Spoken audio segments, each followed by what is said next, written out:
it interesting trying to put words together for this event, as I strive at all times to let my humanity and not my womanhood define me. Yet the impact remains.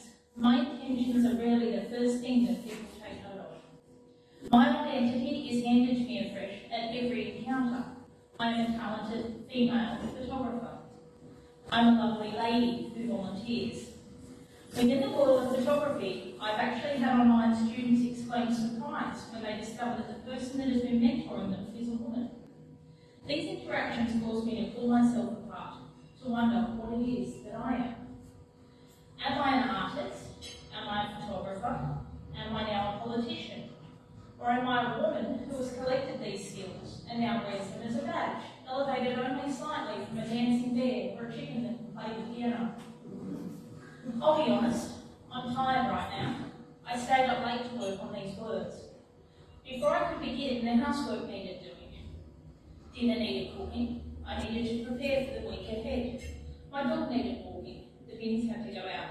And my 12-year-old daughter needed the world's longest tuck-in and to be reassured that she is beautiful and that her life in the future will be far easier than it is now in high school. So these things came first.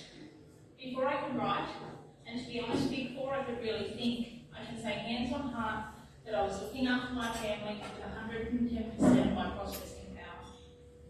Pondering on this, I had a sudden realisation.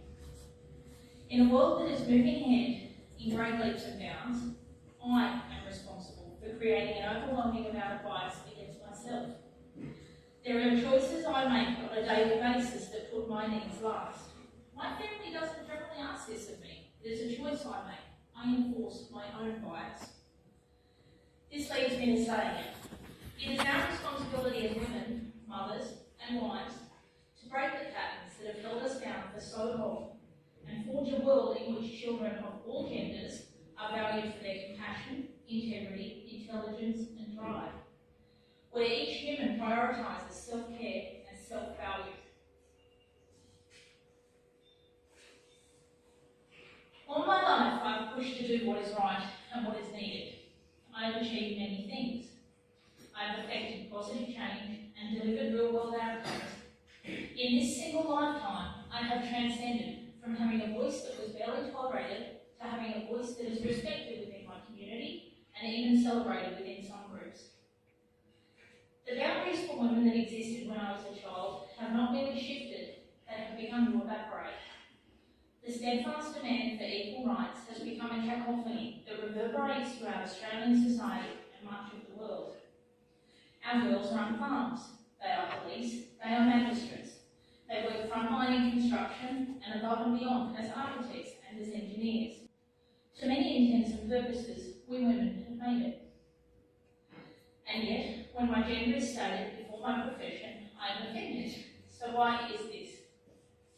Again, it is my own bias toward myself. I was born into a family that reviled and threatened women. Menses were dirty, girls were dumb, men were strong, and men knew best.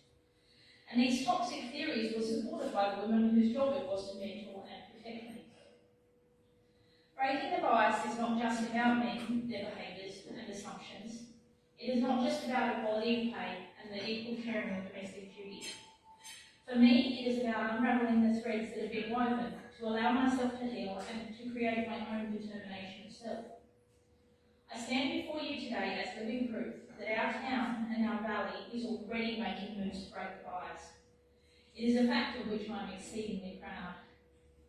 The message that has been sent this last week to the daughters of the Derwent is that in the world we are creating, their opportunities will only be limited by their imagination.